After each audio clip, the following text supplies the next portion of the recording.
Okay, let's get started. I think where people are still joining, but we will go ahead and get started. It's 5:01.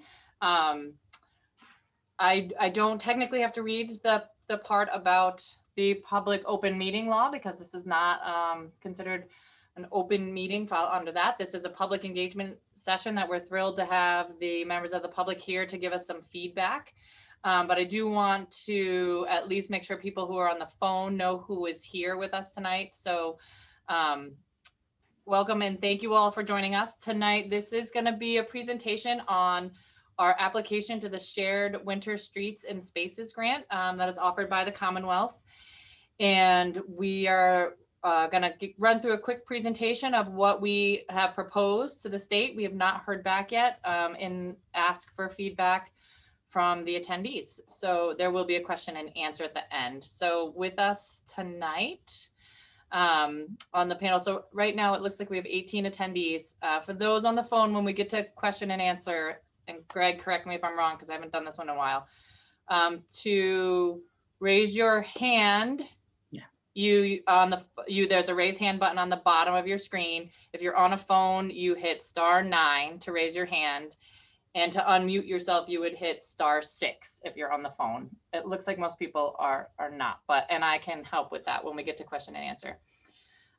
Again, thank you for joining us. And tonight with us on the panel are our mayor, Safathia Romeo-Taken, myself, I'm Jill Cahill, I'm the Community Development Director, Greg Catamatori, our Planning Director, and Michael Hale, our Director of Public Works. And our consultants that we're working with on this application is Environmental Partners. And we have joining us tonight, Jim Fitzgerald, who's the Director of Transportation and has been working very closely with us on this application. Okay, so we can go to the next slide. So I wanna just give a quick overview of the application, then we'll get into more detail. But I think the most important thing to keep in mind here is the proposed physical improvements that we're going to go through tonight are one of many tools and grant programs that the city is pursuing to help our local businesses recover from the impacts of the pandemic and help our community have a safe and successful spring and summer season. So this is just one very narrow part of that larger effort. So tonight what you'll hear will complement some of the many other things that are going on that we'll have lots of opportunities to talk about as well. We submitted, this is the Shared Winter Streets and Spaces Grant Program. You can apply for up to $300,000 and the goals have to promote outdoor activities and winter programming. We submitted in this round, there's actually been 4 rounds with an eye specifically to spring.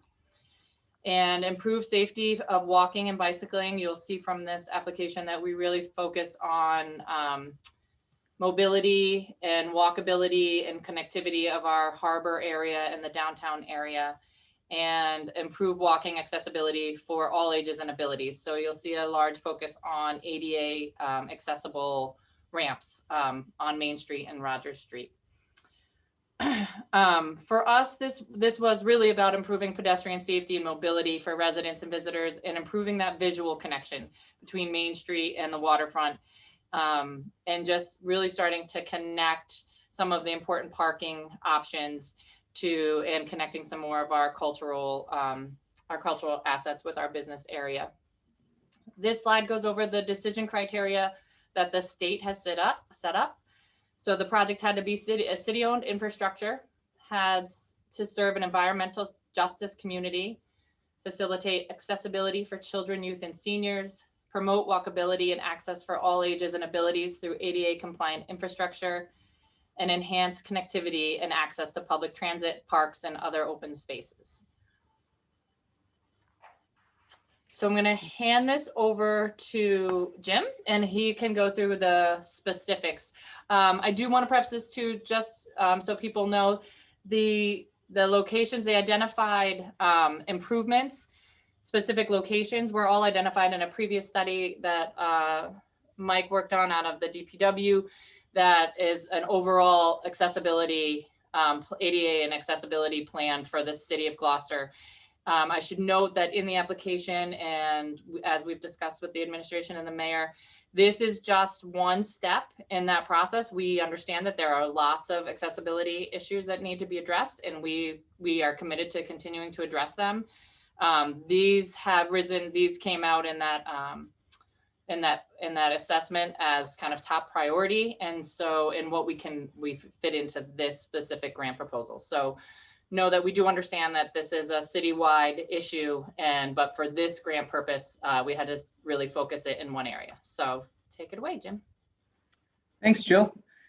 So this slide here illustrates the project locations that we focused on. As Jill had just mentioned, it was based on previous city efforts in inventorying citywide pedestrian accommodations and focusing in on where the priorities fall, looking at things such as proximity to schools, businesses, and public spaces, in combination certainly with the accommodations and the condition of those accommodations. As a result of those efforts, these locations shown here in circle that have been circled rose to the top as being priority, and also priority locations, and also things that really fit the bill for this funding program. So for presentation purposes, we have encompassed the project areas and designated them into two different locations, location 1 and 2. We start in with location 1. Here in the orange circles are the locations that are included in location 1. Starting from the left side of the slide, you can see Washington Street adjacent to the American Legion. There are 2 locations along Main Street on either side of Short Street, and then 1 location along Rogers Street. And in those locations, many of those locations consist of wheelchair ramps that are not ADA compliant. Many of them are all brick and do not have the required tactile panel at the bottom of the ramp. And so what the project would include would be to restripe the crosswalks at each of those 4 locations and include a cement concrete wheelchair ramp on either side of those crosswalks to be ADA compliant. So that would include the tactile panel, and it would be, again, cement concrete, which was the Mass DOT standard wheelchair ramp. Next, these are the locations that we designated falling into location number 2. Starting at the bottom of the slide, you see Rogers Street. There's a crosswalk adjacent to Parsons Street that would be included. Likewise, if we followed up the slide a bit to the other end of Parsons along Main Street, there's also a crosswalk. And then this would also include the 4 crosswalks and wheelchair ramps at the Main Street, Pleasant Street, Duncan Street intersection. Again, several of these wheelchair ramps also are all brick and lack the ADA requirements having to do with the tactile panels and slopes. And so these would be reconstructed to be cement concrete with, again, the tactile panel that is required. One other thing to point out here is that the crosswalk along Rogers is being considered for a potential rectangular rapid flashing beacon, otherwise known as an RRFB. We're investigating this further with the city. An RRFB it's a static sign in combination with lights that only become illuminated when a pedestrian presses the button. It really helps to attract or draw attention to the pedestrian crossing at a crosswalk so that the motorist is aware that they're coming, especially when there's on-street parking. It really does help to improve pedestrian safety. Again, it's just something that's being considered as part of this grant opportunity. Next, we're going to dive in a little bit further into Parsons Street. This is an important part of this grant application. So we're just going to zoom in on that a little bit. And certainly Parsons Street is an important asset for the city in that it provides a great connection between parking opportunities and Main Street, alternative parking. And it's, again, a great asset to have to be able to provide this pedestrian connectivity. And starting at the southern end of Parsons along Rogers Street, the project would include not only reconstructing the wheelchair ramp that's there, but extending the cement concrete treatment across the driveway apron so that the pedestrians have continuous accommodations that are ADA compliant. And again, it would be cement concrete to really decipher between alongside the asphalt pavement. Also, another element of the project is to reconstruct Parsons Street itself. Currently, the pavement is heaving in different places. It's not ADA compliant. And so the goal would be to reconstruct Parsons Street from Rogers Street to Main Street with improved asphalt and some sort of potential treatment, surface treatment to designate that this area of this section of roadway is actually shared by both pedestrians and motorists, since there is an adjacent parking lot on the corner of Parsons and Rogers. So one alternative to the Parsons Street surface treatment would certainly be to reconstruct again with asphalt and to replace perhaps a similar pavement marking treatment that's out there today, albeit on a much smoother pavement, to designate that, again, this is a special area where the pedestrians are traveling. Another alternative that we've considered in this process has been to designate where the pedestrian should be located in relation to motorists entering and exiting the adjacent parking area. So if you see on the slide, on the left side of the slide, potentially identifying the left side of Parsons as we travel along that parking lot as the designated area where the pedestrians are to walk. Again, these are all different treatments that are being considered by the city as part of this project.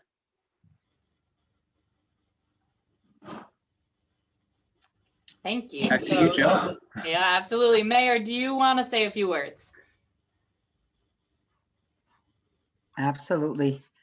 First of all, I want to thank our community development team. Thank you so much. I know it's a team effort, and we're very fortunate between Jill, Greg, and Sal. We've got a lot, and the team also extends more. But we're very thankful to the DPW because adding more and more and more when we're doing a lot, but it's always telling us, don't worry about it, we can handle it, whatever's best for the city, we're going to do it, and that's great.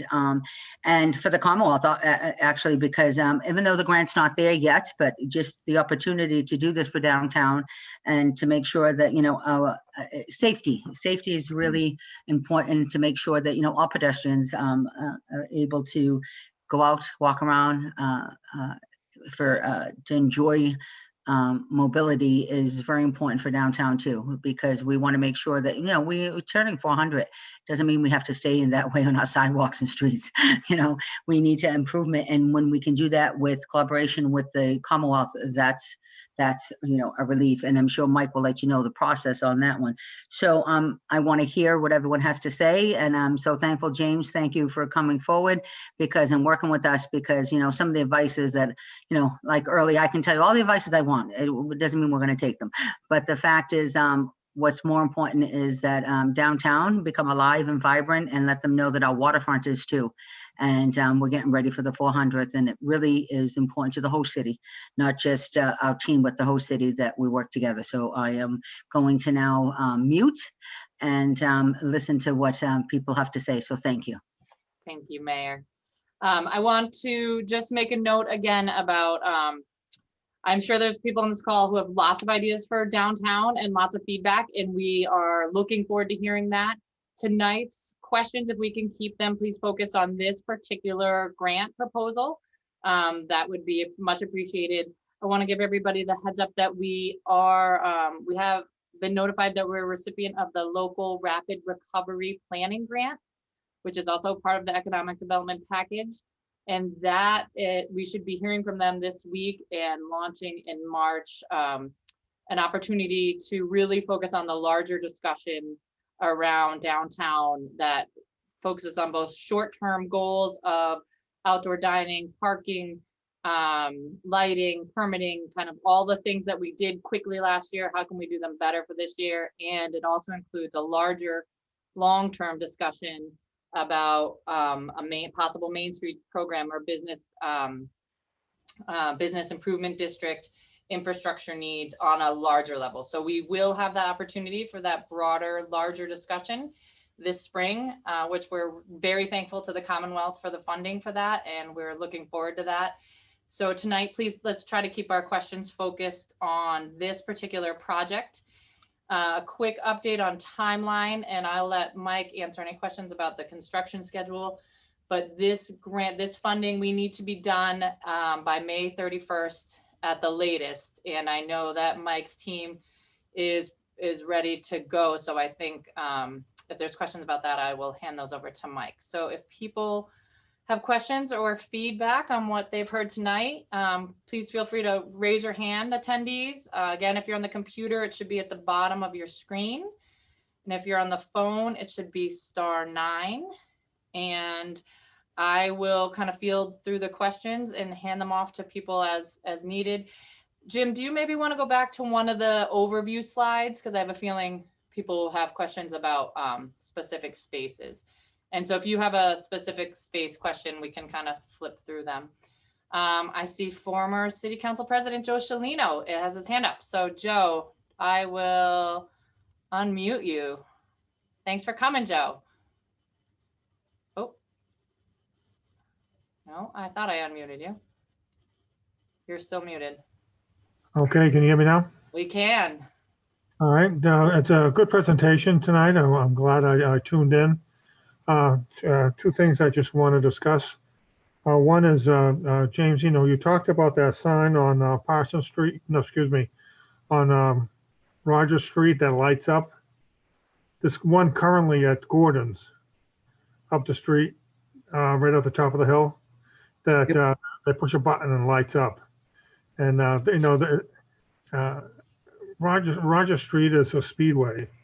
And, I think that should be on the top of the list to get that done, to get people to, especially that intersection with the building center.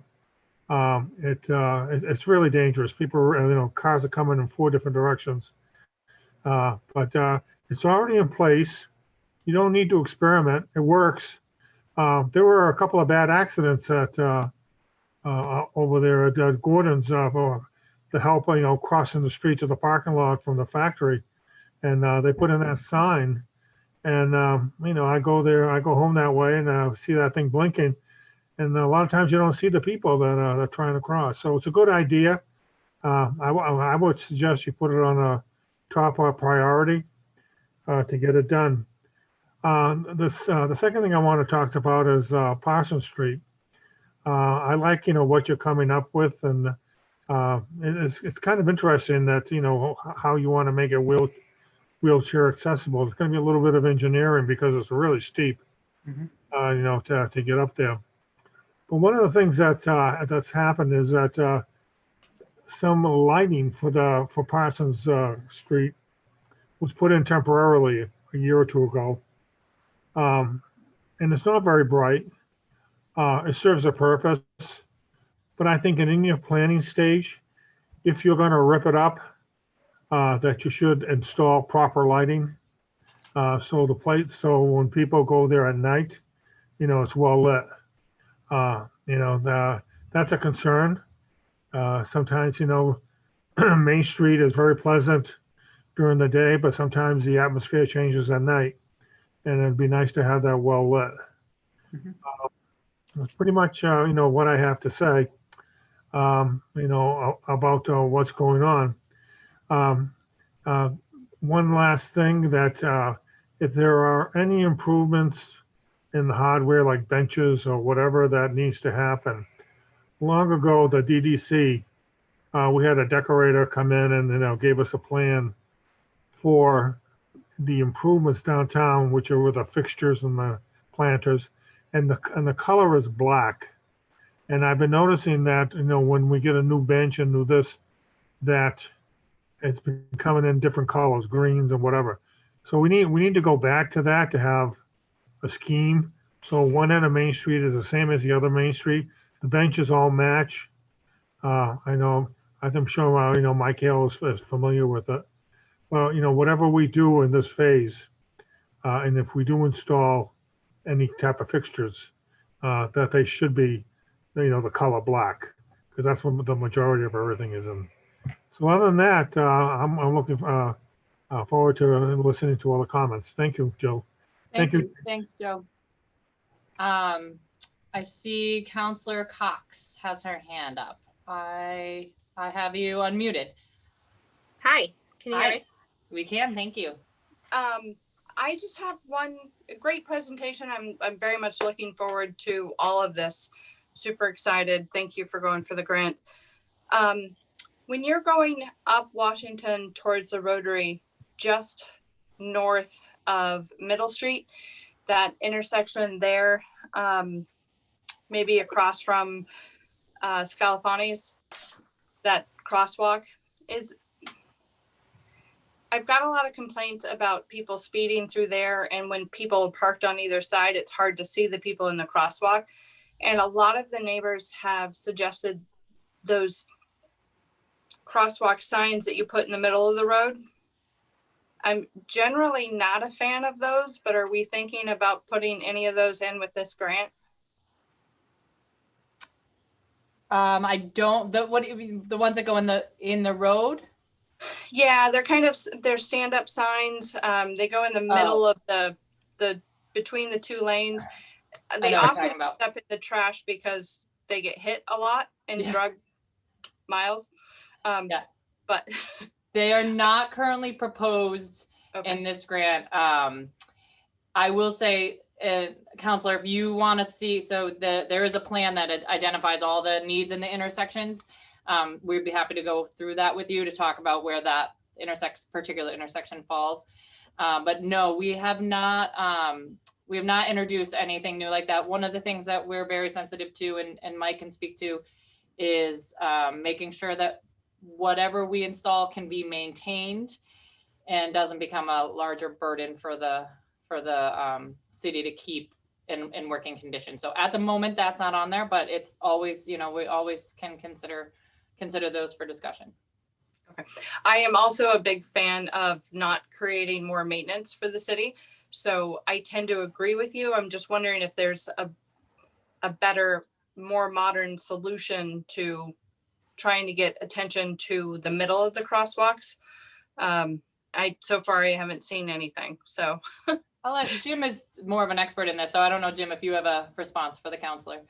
It really depends on the location. Honestly, I'd have to look at it specifically. I know the flexible bollards that you're referring to with the small sign on it.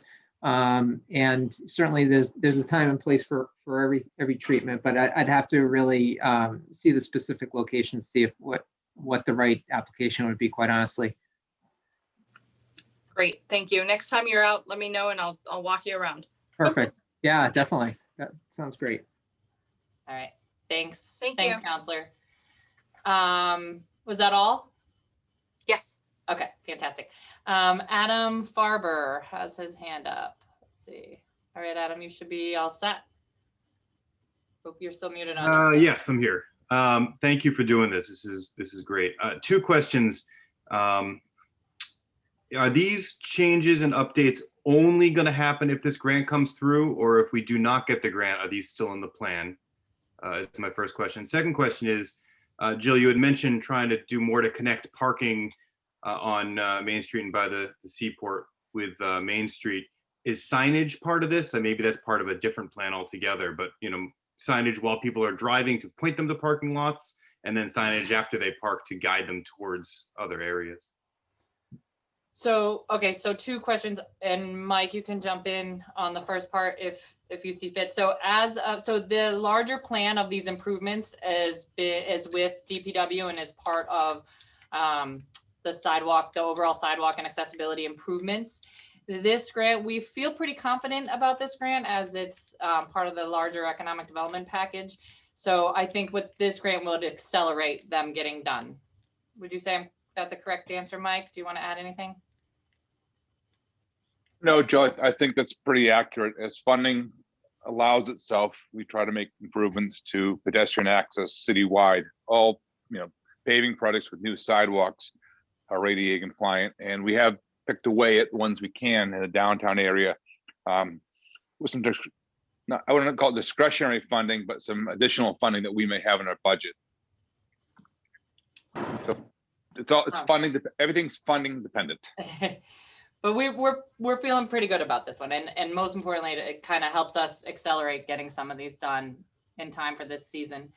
And signage. So signage is not a part of this particular grant, but I absolutely, Adam, bring that up. We talked about it at the beginning of this, but again, the scope and the budget is quite small from DOT. So the signage questions, the lighting question that Joe brought up, those are things that I definitely want to keep as part of the conversation for the next part of the planning grant, because the way the state is rolling this out is these two were kind of off timeline, right? The planning and the implementation came before the planning, but they've inferred to us that there'll be more implementation grants following. So definitely part of the continued conversation, signage and lighting, but not included in this particular proposal.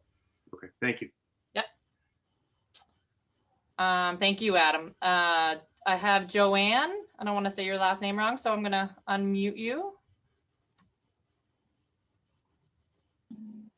Can you hear me? Yes. Can you introduce yourself, please? Yes, I am Joanne Chirico. I have Good Linen Studio on Main Street. Oh, fantastic. And first of all, like everyone else, I appreciate all this work. I really like, the different surface treatments on Parsons Street. I think that's a great idea. I'm just curious as to why that street versus Porter Street, because as someone who lives right up the street from Porter Street, cars just go flying through that crosswalk as well.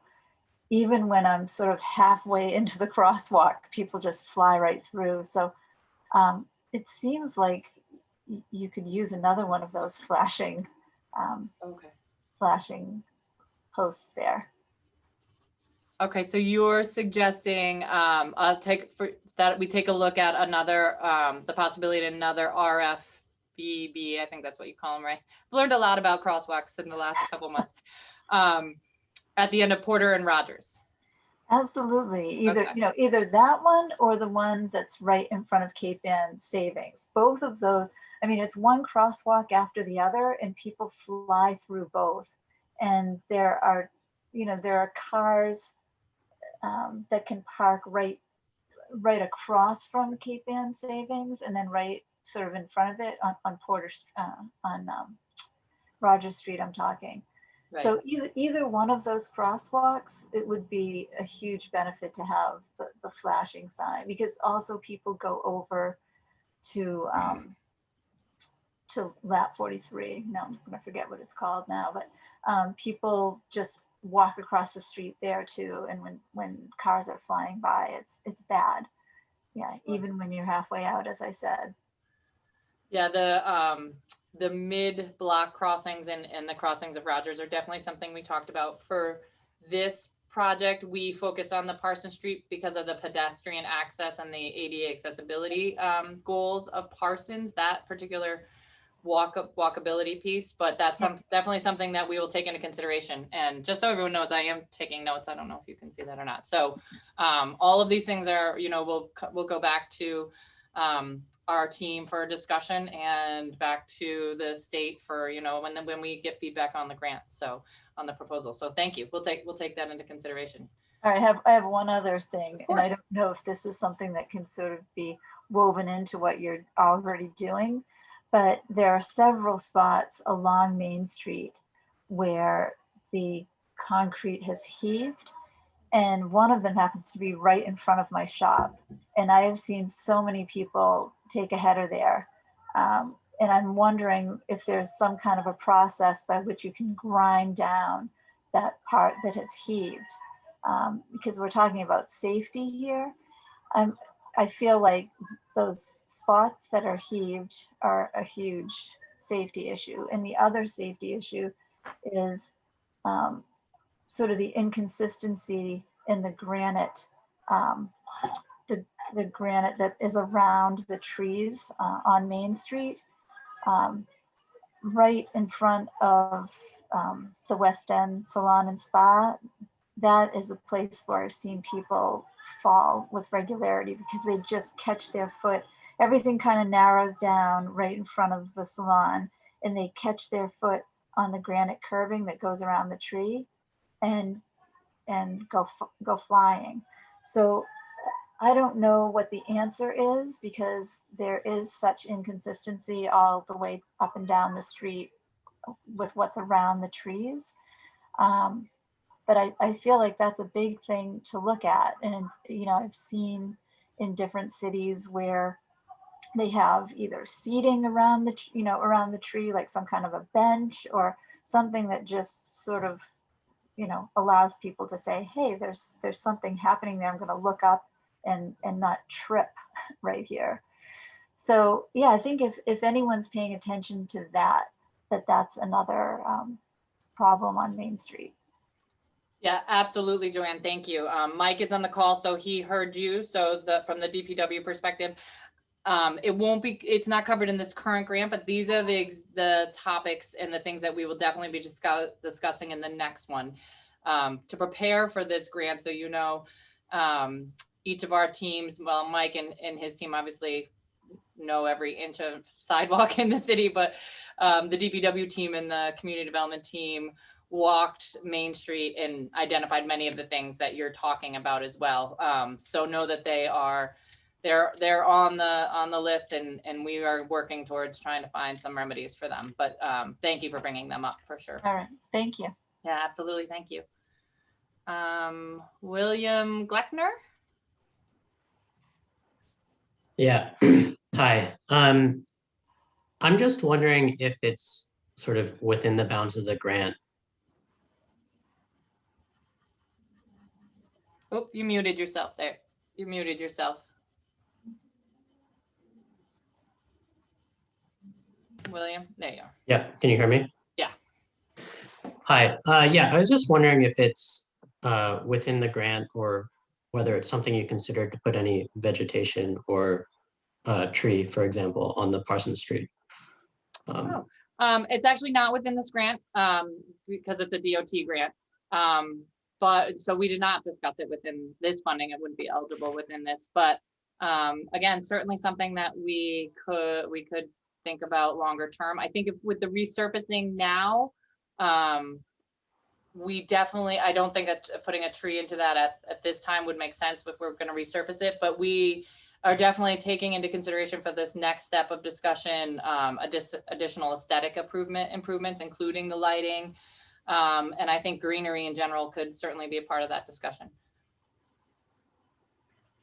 Okay, yeah, thank you. I was just wondering because maybe, rather than resurfacing it, then resurfacing it again, Exactly, you would leave a spot for a tree. Yeah, we'll definitely talk about it. I think what a lot of you are getting to is definitely part of the larger discussion here, which is making Parsons Street a more welcoming and inviting area to walk through. And that is absolutely the goal here. Is we have parking available on Rogers. We want to connect Rogers and Main Street as much as possible. So all this input related to making Parsons Street a more welcoming walking area is definitely the goal. So this is one part of that, but we'll continue and try to pursue funding options for more of it as well. Okay, yeah, thank you. Absolutely. Thank you. Other attendees, anybody else have questions? Just saw a hand go up. Where'd it go? I don't want to say your name wrong. Linnea, I'm going to unmute you. I apologize if I said your name wrong.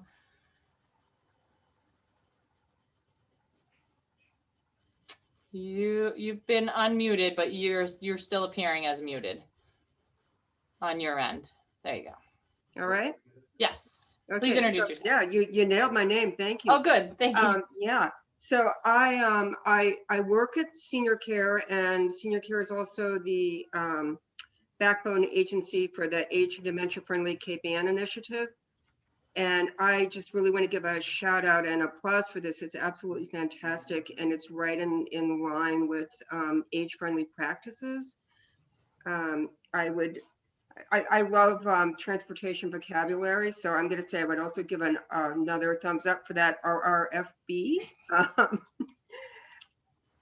And I do think that it's really a part of, integrating everyone into the Cape Ann community, and everyone having that kind of access to be able to get out and enjoy the beauties that we have in Gloucester. And it's, great for people with strollers as well as people in wheelchairs, and, getting the crosswalks in place. So thank you so much. And I really look forward to seeing, these changes and any other changes that come along. Thank you. Thank you so much for that feedback. And just for the public's information, and part of the grant application required us to identify community assets that this would improve walkability and access for. Obviously, the senior center downtown was one of them. The library, Cape Ann Museum, Art Haven for the youth. So we totally agree with you that we think that this will make getting around on Main Street much easier. And as the daughter of a person who often is pushing my mom around here downtown on a wheelchair, I am very much in support and understand the barriers to getting around. So I'm looking forward to this project as well. Other hands up. Looks like I have one, but I gotta see if I can find them. Panelists or Mayor, Mike, Mayor, Greg, anybody from our city team have anything else they want to add? Just want to say that, I agree with some of actually with all of them. I fell a couple of times on Main Street. I hated it when they first put it on, especially the bricks. And I said, why do we do, and this is my concern with everyone else's. If we're going to do a project, we need to do a project we're going to be able to maintain. In the past or whatever, we do projects and then there's no funding to maintain them, or there's something that happens, and this is what I don't want. I want to make sure, and I'm sure Councilor Cox is on here and community development, we want to make sure that we maintain things, because the fact is when they did the bricks, we knew they were going to pop up, and who's going to maintain them? You can't go individually pushing them down. That's one of my other main concerns is, we need to make the sidewalks accessible for everyone. And we know in certain weathers, and we know the way it goes down, just on the crosswalk by Shot and Main and Designing, that ramp, whatever you want to call that, is hideous. Absolutely hideous. And so many people have fallen. So, I mean, I hear your concerns. As far as lighting, Joe, I agree. One unified lighting, one unified lighting. Let's not go, we're going to do that. I like the idea, and to see what we can do on that one. I like the idea about the tree where they have like those circular benches all around. So you sit around like a whole tree when it's big enough. So you have to look at that, and hopefully these trees will go beautifully. And so thank you. And I understand going to Scalafanis all the time, Councilor Cox concerns on that, and it's hard, but maybe a flashing light or something, and it all costs it, but if we don't think about it, and if we don't look at it, and we don't get the cost of things, it's never going to get done. And so James is here. He's going to put all of his suggestions, and he's going to tell the Commonwealth that you're going to have to give them the full 300,000 because they need some more lights and they need some more things. And it's an old city. And in order for us to do that, now, I don't know what we asked for 100%, but if we get the full 300,000, which we should, and then because you're going to tell them we need this all done before summer comes. So we have to all done by the end of, when is it? And so the end of May. So that'd be kind of nice. Maybe by that time, since Council Cox is on finances, she can find something for maybe a sign here and there to help, with parking and directions. So, you know what, we work together, and that's what we want to do, is to make the city not only friendly, but also safe. So thank you, everyone. Thank you, Mayor. And thank you, everyone who participated. Like I said, this is just one small piece of many. I hope you guys will all join us. You'll start to hear, if you're not, you'll start to hear about these things. As you know, social media, the mayor's Facebook page is always a place to find it. We will have things listed on the website. If you are not, if you're not on our email list, please feel free to join it. Go to the business resources page on our website. I also want to thank Cape Ann Chamber and Discover Gloucester. They are incredible partners to the city in all things economic development, and also messaging and reaching out to their members to get you guys involved. So I think Ken and Elizabeth, you're on here. Thank you both so much for continuing to be a partner on this, and stay engaged. Let's keep this conversation going, and we'll take this feedback back to our team and the state team, and hopefully we'll have a great grant announcement in the next couple weeks. If you have any further feedback, please feel free to follow up with me directly. My email is jkhill, which is CAHILL @gloucester-ma.gov. And the phone line here at Community Development is 978-325-5230, all of which you can find on the website. And we'll post this presentation on the website as well. So if you have any follow-up comments or thoughts after, please share them with us. And thank you, Jim, from Environmental Partners, for being here tonight. It's been a pleasure to work with. Thank you. Likewise. Great. Thanks so much, everybody.